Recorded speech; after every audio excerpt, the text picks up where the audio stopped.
Welcome to episode 185 of the Left Behind Game Club. This week, we play Chapter 3 of Life is Strange: True Colors. Let's get right into it. You're listening to the Left Behind Game Club.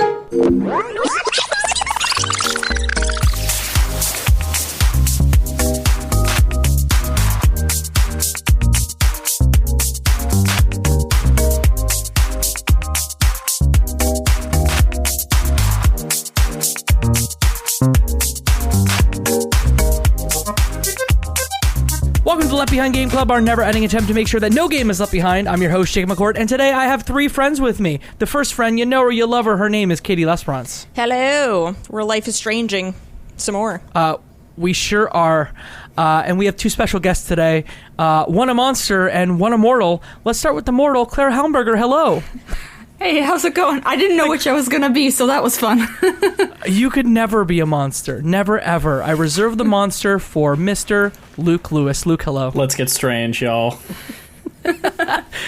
So today we are going through part 3 of our Life is Strange 2 Crawler series. If you've not listened to our first 2 episodes, you might want to go back to those first because we go through the games chronologically by chapter. So chapter 1 was episode 183, chapter 2 is 184, and we are now going to go through the entirety of chapter 3, Monster or Mortal. But before we do that, Luke and Claire, you were not on chapter 2.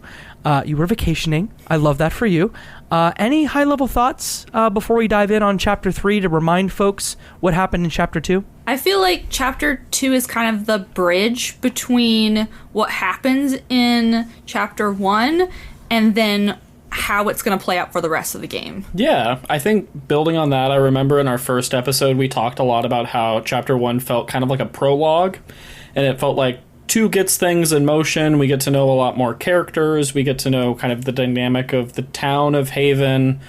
Obviously, learning that Gabe did, in fact, die is a big thing that will have ripple effects throughout the rest of the series. So that's definitely like it's an emotional time, I would say. But it's like, that's the episode where I like really got attached to individual characters and like feel kind of more invested in the overall journey of what we're doing. Any highlights as far as like favorite parts of that one? I thought the lantern send-off was very nice and poetic. Otherwise, and forgive me if I'm mixing up episodes 2 and 3, but episode 2 is the one where you have the nice moment with Ryan out in the forest, right? Yeah, sexy time with Ryan. I thought that was nice, and they supported each other, and they kind of reassured each other. I wasn't going for the sexy time, but just like the emotional connection. I was really thinking you to do myself, you. I was like, oh, sweet, joyful, sweet and joyful time. And then Jacob was like, no, sexy time. Why don't they make out? There was like possible affection. There was vibes, but there was also just like wholesome vibes. Or you could handshake, which I was like, is anybody handshaking? How about you, Claire? Am I missing any highlights? I think those are the big ones when we start to get that joy. I think that the episode starting with the wake was really powerful because... Wait, no, that's episode... That's 2. That's 2. Sorry, that's 2. No, you're right. Sorry. Because especially if you are like me and you're like, well, maybe he's like alive and in a coma or something, and it's like, nope. Immediately dealing with the aftermath and then seeing how messy it gets with people's different feelings was interesting. But yeah, the joy was... Yeah. One last thing I'll throw out. I also really like... I think this game does a nice job about evolving individual spaces, like Alex's apartment, and how different items change, and across different episodes you find different touchstones and memories, and or like individual notes or different things. And I really like how they do that and make like the same space new, and I still want to go explore and look at everything again, even though I did it in the previous episode. So I think that's cool. Yeah, that's a really good point, because you are revisiting the same locations.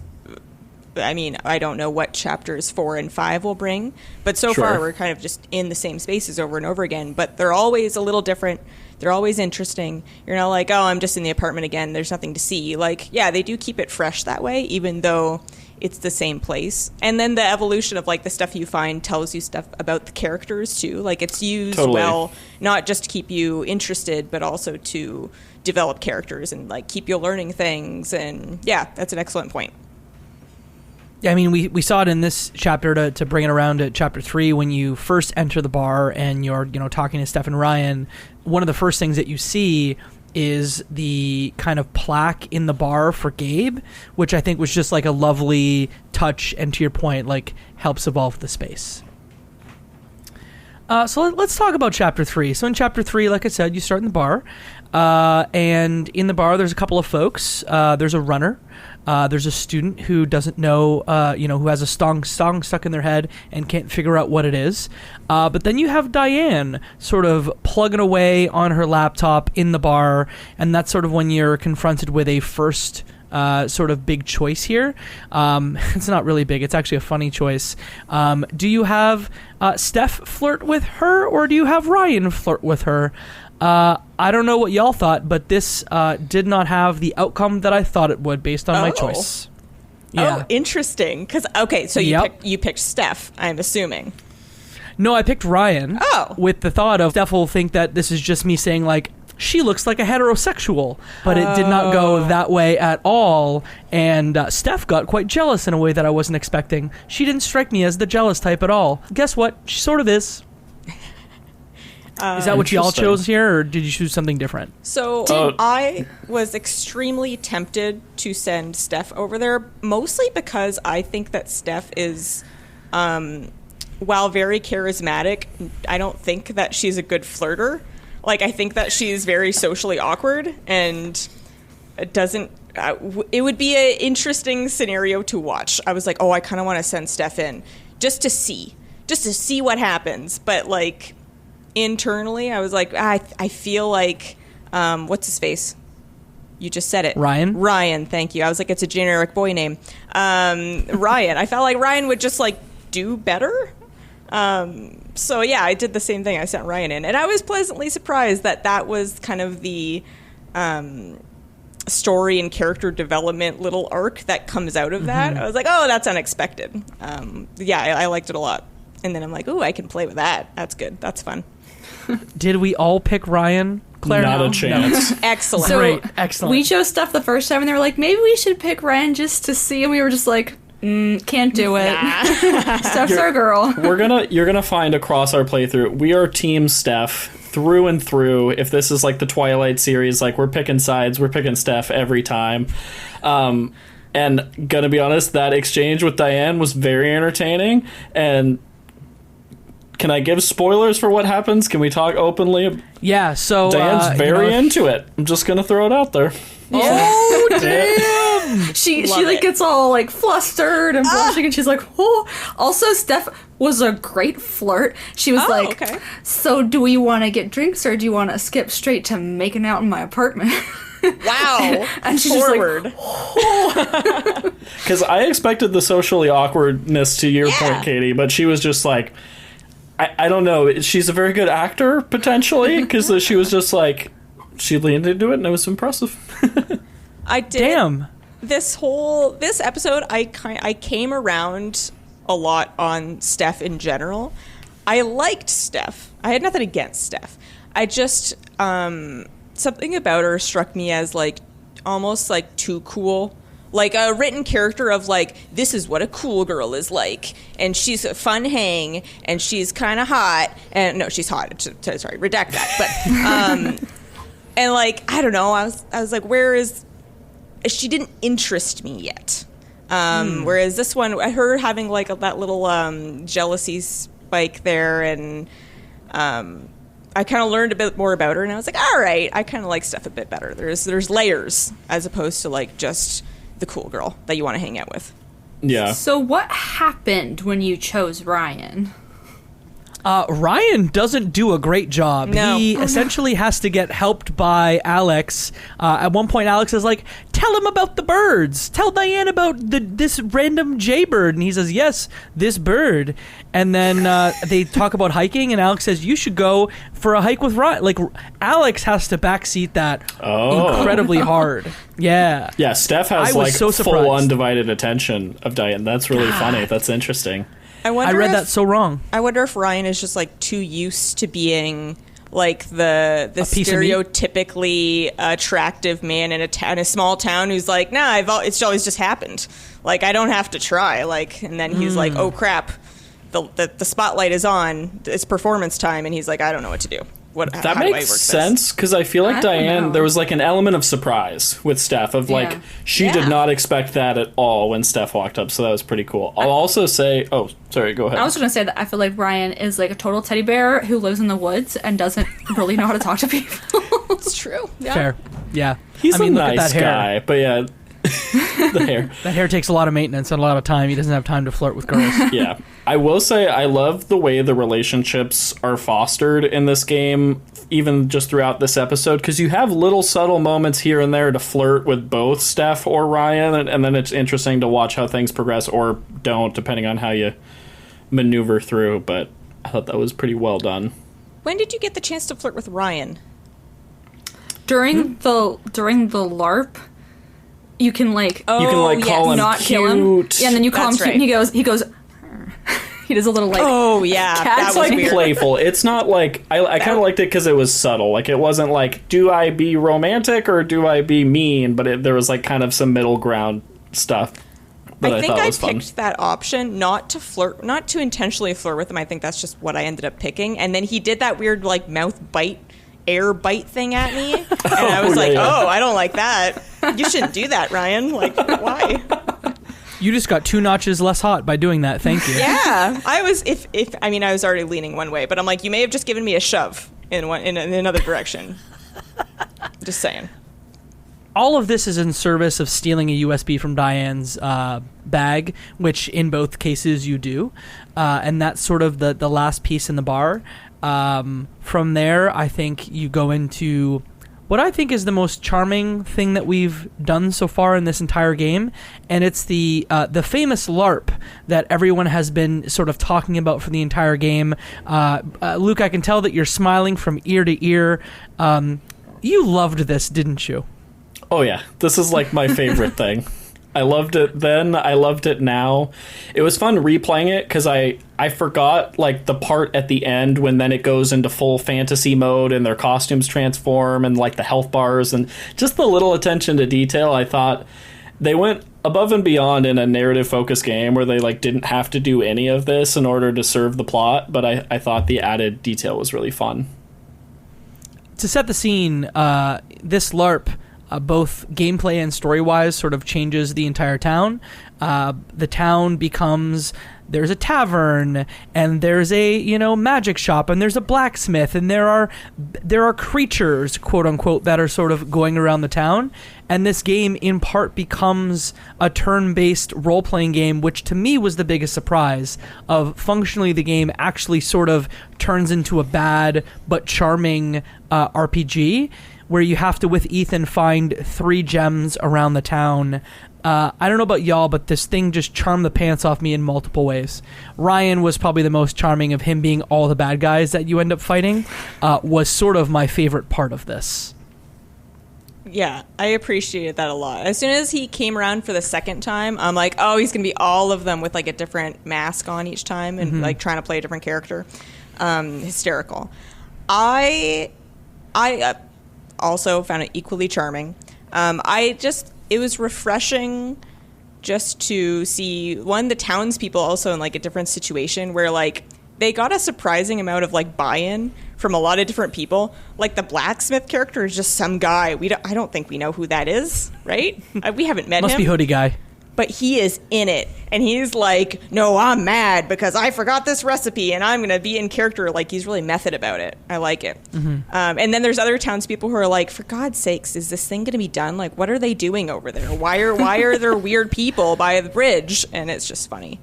Yeah, it's done kind of surface level JRPG. Like, we're not getting in deep, but I like that. Because it's just kind of like a little detour. It's the perfect length of time. They don't stretch it out too long.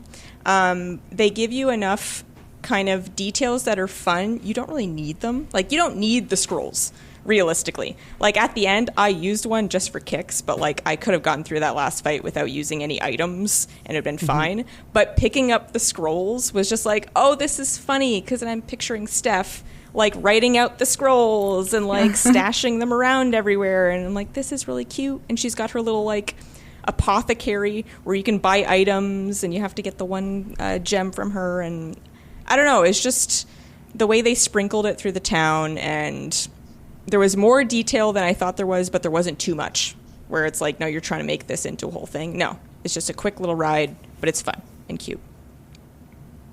Definitely. I love how there's like clearly such attention to detail has been put into setting it up, that, but it feels like realistic too. Like you can really, like you said, imagine Steph sitting down and putting it all together.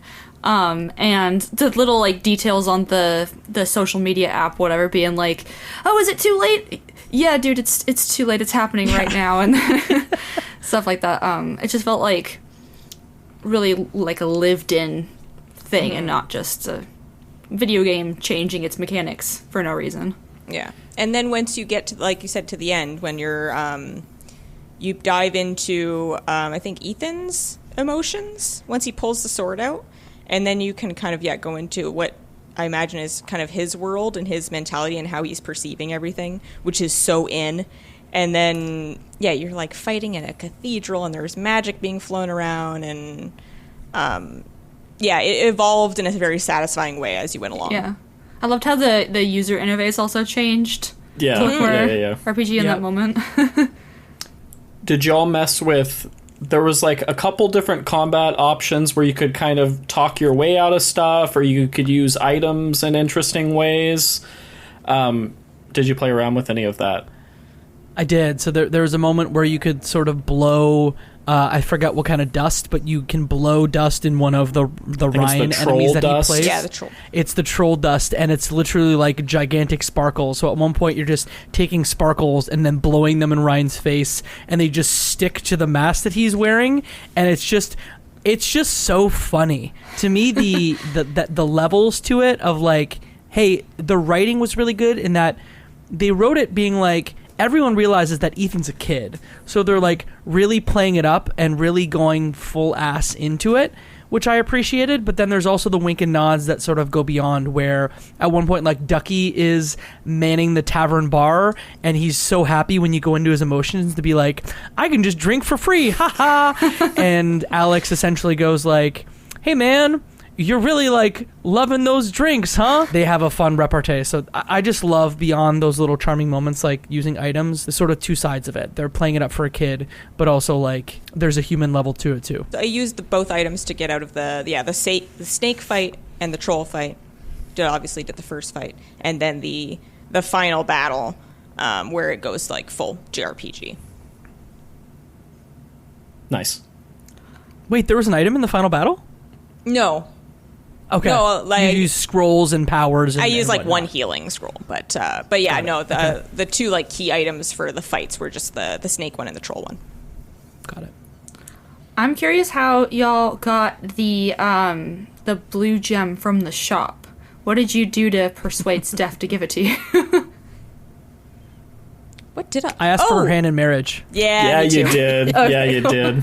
Well, especially yeah, I after you hear her internal monologue of like, "Oh my god, I'm jealous. She thinks Ryan's cute. She must think he's cuter than me," and like she's like having a whole moment. So, and also I was kind of like, I'm leaning Steph's direction, of course. So I'm like, well, this is the opportunity to correct this and give her a little confidence boost, because it's combined with your hand in marriage, and then she said something like, because you're so hot or something, or I forget what she says, but she says a compliment And everything towards that her. Yeah, there's something. And then I love it when Ethan's like, oh, this got real. Yeah.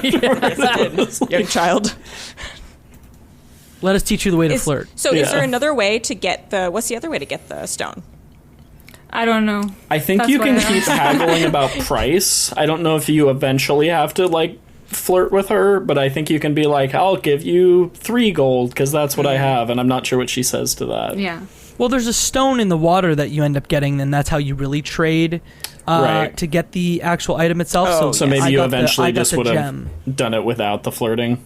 Right. Yeah, the flirting I don't think worked as well as, it's probably because I flirted and then had the gem, and then I was just like, and then here's this gem, we can just trade. Yeah, no, that's right. It was the gem. I forgot about that element. That makes sense. Because it kind of leads to that where she's like, oh, well, I guess if you gave me this thing. But I was like, I think I was still laughing about the flirting by the time they were doing that exchange. And I was like, okay, we got it. Yeah, you trade a fish scale for the soul sapphire. Right. And I had already gotten the fish scale, so I kind of forgot that, like, I had to go get it. You know, I already had it. So I was like, oh, yeah, this thing, I got it. Here it is. Give me the thing. I can't think of many games that take such a detour. Like, this weirdly had Costume Quest vibes for me. Yeah. I'd like to compare everything to Costume Quest, I guess. But I can't think of many games that take you on such a detour gameplay-wise for a long chunk of time, and it works so well. That's fair. Long chunk of time negates my example. But the first thing that came to mind was the end of Death Stranding, when it becomes like a fighting game, and you're like, kapow, kapow, and there's the health bars at the top. Mm-hmm. If anyone recalls that. Kojima loves doing that. Loves MGS4, he does it also. So, but yeah, extended period like that, I mean, I'm sure there's examples out there, but yeah, none come to mind. I like a good genre shift. Yes. It keeps the pace. It's nice, especially in a narrative game. Like, give us a little gameplay thing to do that's kind of fun and not intrusive. Yeah, because there's not a ton of variety otherwise. For which one? I was going to say, does Yakuza count?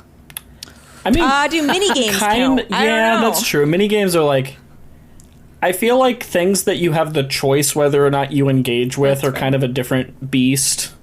Whereas this feels like intrinsically tied, to the narrative. But good pull. Mm-hmm. I loved how Jed was the ultimate bad guy. He made the perfect white wizard in this case. Oh, yeah. Absolutely.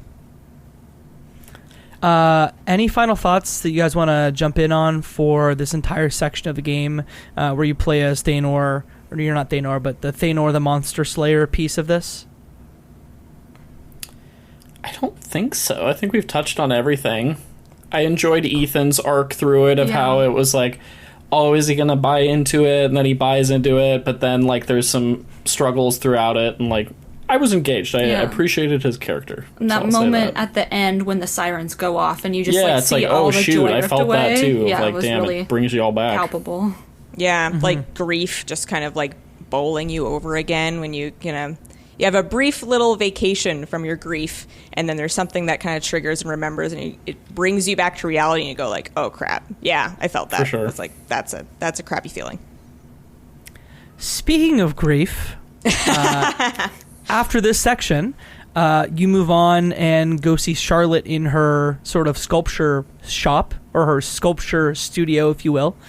And I don't know how y'all felt, but I'll say that I thought that this section, that some are deeming the Mother's Dilemma, is, I think, the best thing so far in this entire game. If I think of like one small section, I think this section is masterful. From a graphics, music, writing, it's just so perfect. Does someone other than me want to set it up? I can also set it up too. I feel like you're really excited about setting it up, so I feel like you should Okay, I want to set it up. Let me set it up. So essentially, you have a conversation with Charlotte just about the LARP and whatnot, and you could tell that Charlotte is sort of getting really like agitated, slowly more upset and agitated, to the point where you ask, hey, do you want to talk about what's going on? And she like lashes out at you, and that's when you obviously go into her feelings. She's very angry, and at that point you go around the shop and you see 3 sculptures, and each of them sort of tell you different sides of what she's feeling. And ultimately, after you've seen all of them, she's, working away at a sculpture that's representing the incident that happened, and her son is sort of at the middle of it. And in the whole time, she's sort of just chiseling away at this sculpture, and pieces of it are falling away. And when you get to sort of the moment, she chisels away her son's face and just goes, my son is the most important thing in my world, and I hate him. And the music swells, and all the graphics are red, and I'm getting chills talking about it. It was so effective. This is the best thing in a Life is Strange game that I've experienced so far. It was so good. So good! I'm happy that you're happy is kind of how I feel, not to sound anticlimactic. I thought it was a powerful section. I think the visual aspect of it resonated with me a lot, of like the way the statues fell apart, and I thought that was very cool. Yeah, I don't know. I guess it didn't hit me as hard as it hit you, but I think it definitely made me more invested in Charlotte's character, because I think up until this point it was like, she's the girlfriend, and that's kind of like all we really knew about her. But hearing like her perspective as now a single parent and having this like complicated relationship with her son as a result of Gabe's death, like it's certainly powerful, I think. Definitely. I think it's like whenever I think of Life is Strange, only having played the first one and this, I think about, one, how much the writing has matured, and probably because this game came out many, many years later. Different team than the original, I believe, too. I'll double check that, but I think, one of them is Deck 9 and the other is the other studio that works on Life is Strange games. But essentially, I think it just shows that they're willing to go there. And they don't typically, like, the writing was a little more surface in the first game, where, like, they freaking go there about, like, the mother hating the son because of this really awful incident that happened. Yeah, to set up, I mean, I'm assuming that you've played it if you're listening to this, but basically because Ethan didn't listen to them and went into the mine anyway, even though they told him, like, to stay away from there, don't go in there, he went in there anyway. This is kind of the thing that led up to them all being in this situation where Gabe died. So I think that the entire scene is extremely well executed. It didn't strike me as like, oh my god, this is breathtaking, this is like the pinnacle of Life is Strange, and like it didn't strike me as a massive moment, but I thought it was really well done. The thing that does jump out to me is that the writing is just like ballsy and like honest, and they're like, no, what's an uncomfortable feeling and emotion that is something that someone would feel when they're grieving, and especially when you're talking about, like, yes, a mother feeling that strong of an emotion towards their child is kind of sometimes like taboo, and people are like, oh, you can't say that about your kid, but it's like, no, that's an honest feeling. That doesn't mean that she doesn't love him, that they're not going to like overcome this, and it's in this moment that she's feeling that. But yeah, it's just really honest. It's something that they didn't have to do. Like, there's other places that they could go with that, with the how that she would react. So yeah, I was struck by that I was like, oh, that's really good. Like, we're really diving deep and like not holding back. And so yeah, I really appreciated that. And it was represented well. But like, as far as moving around the room, I was like, I'm doing kind of the same stuff that I've done in the other people's kind of like mind spaces. But yeah, hers, it was really honest, and I liked it. Well, I think it's the two layers of, Alex has to use her power to really understand what's going on in her mind, that she would never say that. But she's feeling it, and you hear it because, of the power that you have. And I think the way they set it up too, of, I was fine, I managed this all on my own to take care of this kid and take care of her life, and then I let somebody in, and then he died. And it's his fault, and that's why I hate him, and he's so angry. So maybe it's not the writing, but I think it's like writing plus physical, or rather visual sound execution in a Life is Strange game that made it so good. And just to correct myself, Don't Nod did the first game. They're the French developer. Deck 9 did this one.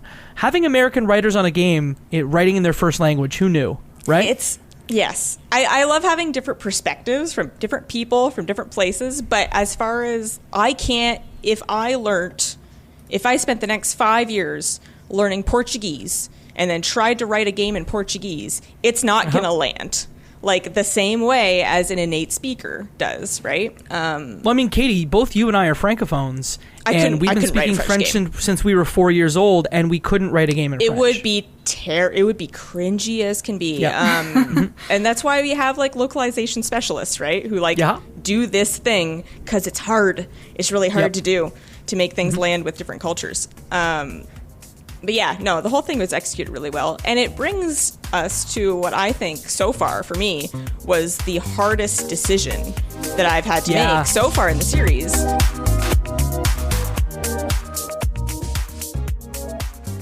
Do you feel like you're the only person in your circle who wants to go deep about video games regularly? We were like that too, until now. Welcome to Crossplay Conversations, the brand new bi-weekly topical video game podcast from Luke Lewis, Joseph Hooper, and Jacob McCoy. With many years of breaking it down separately on shows like the Left Behind Game Club, Player Podcast, and Lukewarm Games, the gang is finally coming together to publish their gaming group chat in audio form every other week.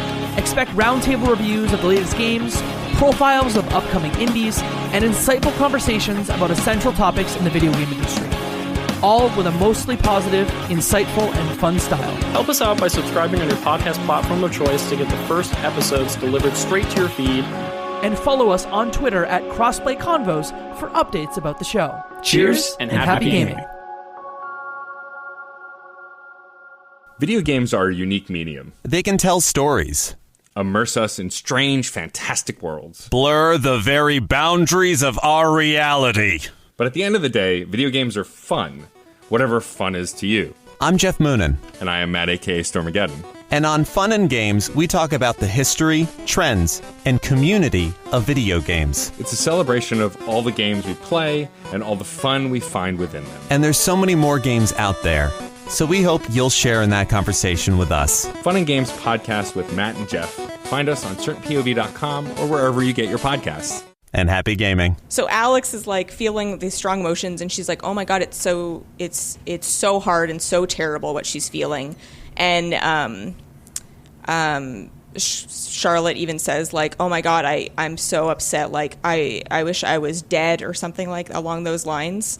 And like it's really, really harsh and really painful. And Alex kind of comes to the conclusion of like, "Oh, I think that I could like take it away. Like I can't fix it." Like she did with Steph, she was like, how can I make her feel better? This is the thing that'll make her feel better. But with Charlotte, she's like, I can't make her feel better, but I think I could just like take it. Like I think I could take that emotion and like grab it and just like take it out of her.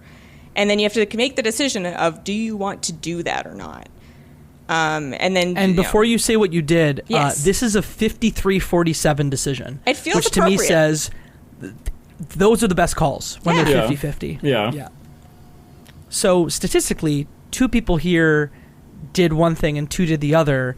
Katie, do you want to say what you did first? Sure. I like I said, it was the hardest decision I've made so far. And I just kind of looked at the screen for a long time and waited.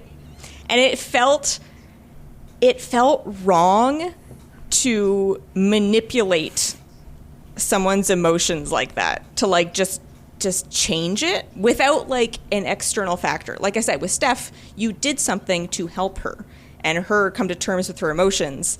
This is just a totally different thing of like, no, I'm just going to change what you're feeling just from like internally, without your say so, like without your okay. And it didn't feel right. And I was like, I feel like neither answer is good. I feel like there's going to be bad ramifications either way. So I went with, I'm going to let her deal with her grief. Like, grief is a part of life. It sucks. People, deal with it with varying degrees of success. But I was like, I'm going to see where this goes. And I'm going to let her stay with her anger. And I don't like it. But I would, that's my decision. Luke, Claire? So that's what we did as well. But This time. I will say Oh. our first playthrough years ago, we took away her anger.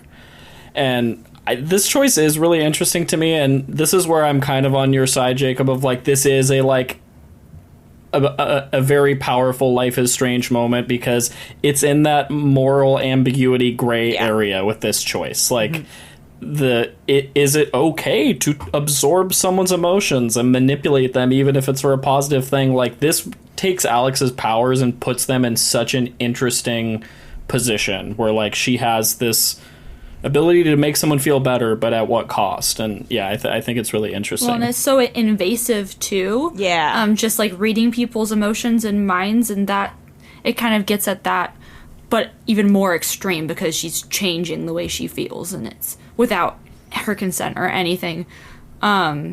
But the first time we played it, we were just so worried about her because she was like having that suicidal ideation. We were just like, well, we gotta, or if we she can might save her. or she might die too. That was kind of the mentality. And then it had some pretty serious ramifications. I don't remember when. So we were Jacob, just like, what did Jacob do? What did you do? Before we, So sometimes I like to pretend to be the big bad wolf in these games, where I'm just gonna be, the badass who just walks out of the room and does nothing, and this is for you to figure out. But other times I'm an empath, and I decide that I just need to take on other people's stuff. And so I took on other people's stuff, and I took her anger away. Because my thought was, she has a kid. She literally said, I hate my kid. So that could end in a way that I don't want it to. I have a bunch of grief. Just stack it on top of the grief that I have. I will figure it out, and I will manage it. I'll put it on my back, and I will manage it. So I decided to take the emotion on. But like you said, it was a tough call. The good ones are the ones that you can justify both ways. Absolutely. So does this, because another thing that Alex is saying while she's weighing the decision is, will this affect me in some way? Which I'm assuming that she gets angry as all hell. Yes? Is that what happens? In the moment, she essentially just sort of, yes. But in that moment in the studio, she sort of just takes it and almost not faints to the ground, but falls to the ground, takes it in, and moves on with her day. But it does come out later in the episode. I've never felt such a gut punch, though, leaving that room after we didn't take away her anger. And Alex was like, I hope you're okay. You're going to be okay. And Charlotte's like, I hope so. I guess we'll see. And it's like, oh my God, are you going to, I'm curious to see what happens in this branching path if it drastically changes from what we initially played. Definitely. I don't remember, Jacob, what happened. How did Charlotte react? Was she just like, oh, I'm better now? Or did she say more to Alex? Or was she like, hey, what the heck just happened? Yeah, so she sort of had this reaction where Alex starts questioning her, and she says, I think I'm okay, because she can clearly see that she destroyed a giant sculpture in front of her, and she's like, I'm so sorry I destroyed that, but I can't quite remember why I did that. So almost immediately she's like, you can tell the ramifications of taking away her emotions. But she didn't lose her memory, but she just definitely was like, I don't know emotionally why I did that. Right. Interesting. Yeah. So I saw later on, so at the end of the episode, it gives you your percentages of different choices and outcomes that happened. There was a thing that was so many percent of people had Steph storm out of the apartment. I saw that too. We've now played it twice and never gotten that to happen. Okay, because I was wondering if it was because you absorbed her anger and then Alex is just kind of internally mad and kind of lashes out the way that Charlotte does and does it towards Steph was my guess. But I don't know why she would storm out of the apartment. And I'm very glad it didn't happen. But yeah, I was just curious. Did you get that, Jacob? So again, that's a 53-47 decision, where 47% of players didn't have Steph storm out, but in my case, Steph stormed out of the apartment. And it's tied to the anger thing. Okay, so what happened? There's just a moment where when the last piece is the USB was cracked by Riley in the flower shop, and so you in the last piece of it decide that you're gonna look at this USB that contains emails from Diane's computer and essentially a bunch of evidence that could incriminate Typhon, which she is using to protect herself if something goes bad. You get the USB, you go into it, and right as you're sort of going into it, I can't exactly remember. I'll figure that out while we're talking about it. But they start to have a moment between the two of them, and that's when Steph storms out because of something that Alex says to her, as they're about to go into the laptop. But it's very much the red anger of the aura comes out, and she lashes out at Steph, and Steph storms out, and Ryan follows her. So you're alone in that moment looking at the laptop. That's a very different dynamic than our, like, we had, like, a chummy... It's a group we had investigation. Snacks, we're looking at the... Nope, alone for the investigation. Interesting. I wonder how it will play out That's what I was, in the following episodes. Yeah, if there's ripple effects in episode 4 because of that, because I just don't remember that. No, we didn't. Yeah, have I don't that feel issue. like that happened when we first played it. But I will say the whole scene, I love sleuthing. I love looking at emails and voicemails, and there's some funny ones, there's some informative ones, and I thought they were all fun and entertaining after the journey. Did you have a particular favorite in the phone calls and emails? I thought it was really funny that Mac was really indecisive about what side to get with his chicken nugget meal. Oh, yes. There's a lot of pressure. Yeah, he was. Yeah. You didn't listen to that one? That was the No, I biscuits? didn't listen He's like, to it. Biscuits? Potatoes. No, biscuits. He was so stressed out. Like, it was hilarious. Yeah. And the guy's just like, all right, like, potatoes. pick a side. Like, biscuits or potatoes. I remembered why she left, because you take the foosball champs drink, like the alcohol, and you throw it and it breaks. And that's when Steph gets upset and leaves. Well, yeah, that's a dick hurtful. move. Why'd you do that, buddy? Yeah, not a good move. Not a good move. How do you feel, Jacob, that you may have ruined your chances with Steph? I'm really mad about it. Steph was my girl. Did you not have a choice in that moment? Like, you're just like, I'm angry now and I have to lash out? Oh, interesting. Yeah, okay. you just lash out, and that's when, like, Steph leaves and Ryan chases after her. Not chases after her, but basically says, like, yeah, I should probably go. Fair. And you're alone. We must have That gotten must have happened. but I don't or maybe remember it at did we all. not absorb her anger? No, we We're did. just misremembering? We did. I digress. Anyway. I wonder if it's also tied to the decision that you made earlier about picking Ryan. So if you pick Ryan and you're emotional, then you that picked happens. Steph But to flirt. That's true. So maybe it's a cumulative effect of, like, and we choices. offered our hand in marriage. Like, Steph is very pro Alex right now in our playthrough. yeah, I need to get on your level is kind of what I'm getting at here. There's time. There's time. Episode 4 time. is among us. Katie, any standouts in the content on the laptop? Either voicemails or emails? Not particularly. Or I was folders. I was like, oh, okay, that's the plan. I got it. Like, I don't know. It was mostly corporate, dry plotting of the evil sort. So I don't know. I was like, oh, okay, that's what the background is. That they're trying to cover up, basically, like, they're blowing up an old tunnel of theirs. So there's something in this old tunnel that Typhon used to be mining in, and they wanted to blow that up to bury something that's incriminating of some sort. But they can't do it just because. So they're like, we have to hide that we're doing it. So they did this other explosion at the same time. And that's why they couldn't call off the one that killed Gabe, because that one had to happen at that time to cover up the other one. So, yeah, you just kind of find out the motive, which is nice. Yeah, it's funny because Luke and Claire sort of know stuff, right? Because they've played it before. So I have to... They're probably staying quiet here about what the future holds, but the fact that they have to blow up Rhea is the name of this sort of project, which is, we find out, is the other mine that was, I don't know, condemned or closed many, many years ago. I think in 2008 it was closed. But there has to be a reason why they're blowing it up, because there may be, you know, skeletons in that closet. And maybe some legal timelines that they need to adhere to. That's sort of my guess. Yes. Katie? It's very, very, lots of corporate Luke jargon and Claire there. are just looking away. They're not like, la la la la la. So Luke was like, I remember what happens last night, and I was just like, without, I kind of don't. I will absolutely say nothing, but Vaguely. at the end of this episode, everything, like, clicked back into place in my brain of, like, where it goes now. That said, very along for the ride. Excited to chat about the next one. I just want to just take a little stop here and just mention that. Please. So in the apartment, there is a drawer that's been locked the whole time. And then today, again, I was like, try to open it. No, it's locked. Maybe there's a key around here somewhere. And then lo and behold, in the chest that you opened, the key is there. So you can go over there and open the drawer.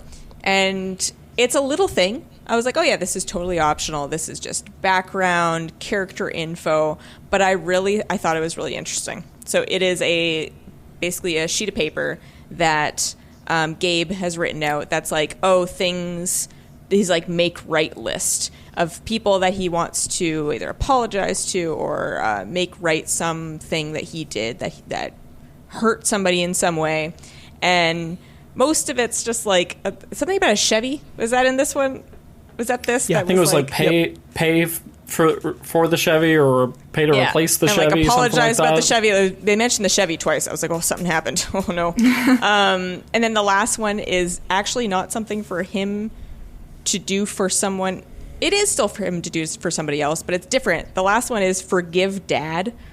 And I was like, oh, interesting. That's like also something to make right, but not in the same way. Like, right, not I crashed your car. I'm sorry. Here's some money back. I'm going to make it right. No, it's like this deep, something that happened in this relationship that it says forgive him, which is to make right not only for the dad. Like, forgiveness is a gift, right? You say, like, I forgive you. That is also helpful to the other person. But I'm like, oh, no, that's helpful for Gabe, too. And I just thought it was a lovely background piece that I would like to learn more about. I assume that we will. There's 2 more chapters to go. But, it's that stuff. It's like the little hidden stuff that if you pay attention and, like, read, you get a lot out of that continues to deliver with each episode.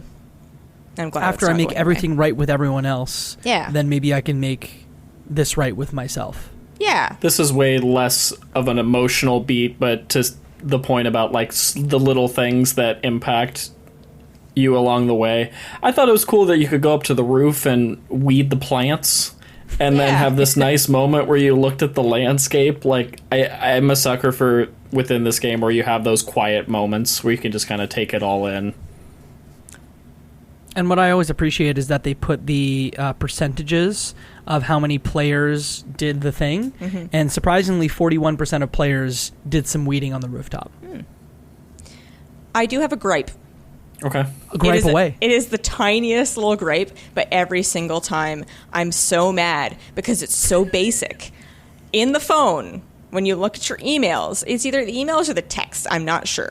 But the thing that highlights which email you're going to open is barely visible, and it infuriates me every single time because it's a simple UI issue that I'm like, you just need to change a little bit so that I can see which email I'm about to read, and I can't see it until you have to, like, look around, and I don't know. It's a little, again, it's the tiniest gripe, but I'm like, come on. Is your HDR set up correctly? It's barely a little line at the bottom of the circle. It's almost nothing. Okay. Maybe not your HDR. Any final thoughts here on Chapter 3 of Life is Strange True Colors, Monster or Mortal? Beautiful, and get ready. Yeah, probably my favorite episode so far, easily. Yeah. I definitely that's one of the 3 really we've played out. thus far. Yeah, and then there's one other moment that I think is in the next episode that I remember so vividly. Oh, okay. I was gonna say you're just saying you remember it vividly. Okay. And then the rest I don't remember. So. Fair enough. Katie, I'm next episode I think is going to be something because I've also heard someone else say, like, oh my God, there's a moment in I believe the 4th chapter that was like just bowled the person over and they couldn't even take it, and they're like, oh my God, it's one of my most memorable moments of gaming. So I'm like, what's gonna happen? And I don't know, I think it's gonna be really bad. I'm assuming it's gonna be something terrible is the way that I'm leaning. Something terrible Katie, is gonna happen. Fun thing, what could be that decision? Let's on 3, you and me, just say a wild thing that that thing could be. Yeah, or moment. Like what moment? Something terrible with Charlotte is, I assume, like there's got to be a consequence. There has to be a consequence related to Charlotte and Ethan related to that decision. And I'm assuming it's going to be bad. I don't know. What if Mac just comes in with a gun? Mac's not doing anything. Mac's just like, just leave me alone, please. I'm just a guy who wanted potatoes with my chicken. Like, he's just in. But maybe a biscuit. He tried, or biscuits. He still doesn't know. He's regretting his potato decision right now. What do you think will happen with your take away the anger decision? How is that going to happen? I just think that's how you sort of make out with your preferred, person, that they comfort you in that moment, and then you get to make out with them. You, like, have a rage makeout session? Just like Yeah, well, no, it's like the rage that either Ryan or Steph will comfort you in your rage, and then you'll say, "Hey, I took Charlotte's rage on," and then they'll be like, "Well, let me Let's make rage. it better for you." Mwah. No, and then they kiss. I'm writing my fan fiction now. I was gonna say that sounds like fan fiction because I don't think that's how that's gonna happen. But We'll see. We'll see. Hey, if you're listening to this and you're in the Left Behind Game Club Discord, please bonk me for being horny through this whole series because I deserve it. You can find that at leftbehindgame.club/Discord. What a Discord plug! You can also find info about the show on Twitter at Left Behind Club. And hey, if you listen to this podcast this far, you're in Chapter 3 of 5, and you like what you've heard, give us a review on your podcasting platform of choice, specifically Apple Podcasts. If you're listening to us there, please do us a favor and give us a review because that's how people see those podcasts at the top of the feeds. When you feed the algorithm some beautiful 5-star reviews, make sure to seal it with a kiss. Just a quick note about the next episode. We are going to take a week break between episodes 3 and 4. We'll be back with the 4th chapter of Life is Strange True Colors on Wednesday, September 4th. Luke and Claire, it's probably time for me to go.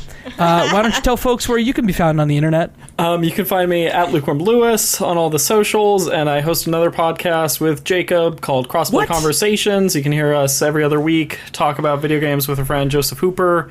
We got some cool PAX coverage coming up. We have a fun interview that should be out around the time this episode comes out. I won't say what it is, but it's very fun.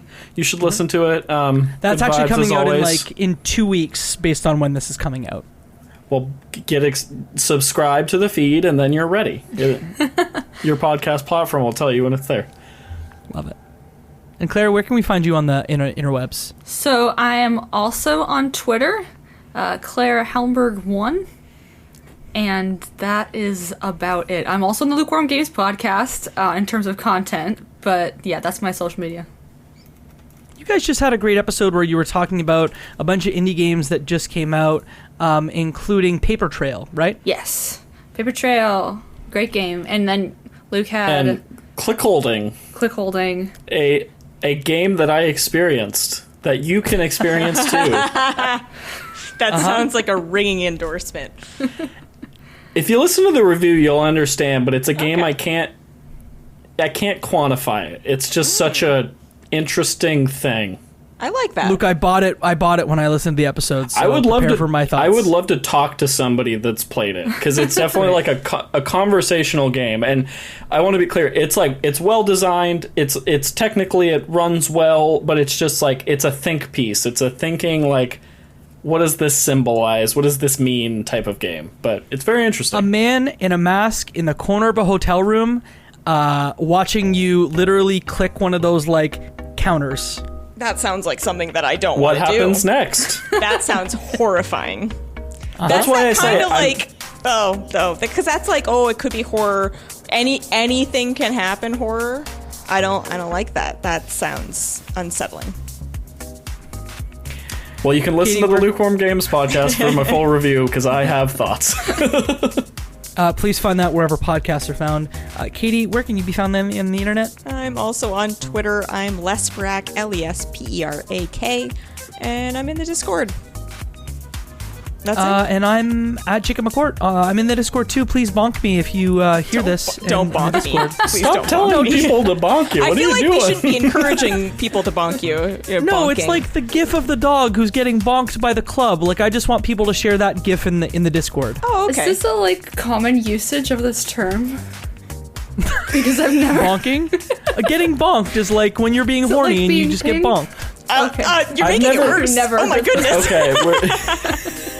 You can find me on the internet at Jacob McCourt, JACOBMCCOURT. I'm also on Crossplay, as we said. And we're going to be at PAX West, but you've heard that already. So, hey, if you're going to be at PAX West, go find all the information about all the things that we are doing on Twitter, again, at Jacob McCourt.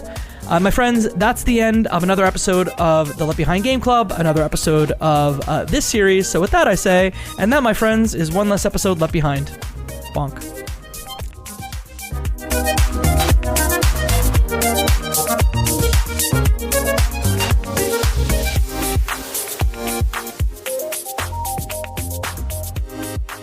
Do you find yourself playing older games and wishing that there were new discussions about those games?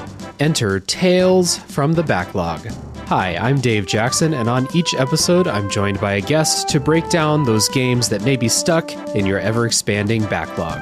Each episode looks at one game in depth, focusing on mechanics, story, music, and other aspects with no spoilers until a clearly marked spoiler wall in the middle.